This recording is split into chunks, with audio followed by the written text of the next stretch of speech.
టైట్గా ఉంటుంది.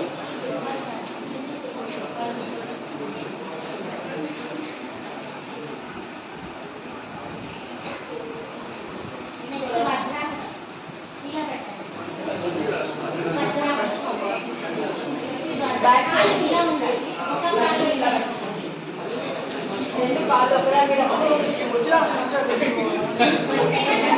మనం ఉండగలిగితే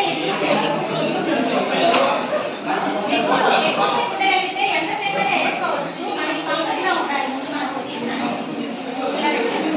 ఐస్ ప్రతిదానికి క్లోజ్ చేయాలి. Concentrate only breath. Concentrate only breath.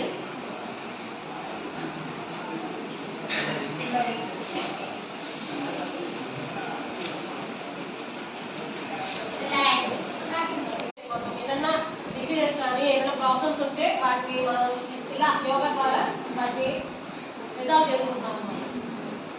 Breath అయితే తీసుకోవాలి సార్. Breathing is important.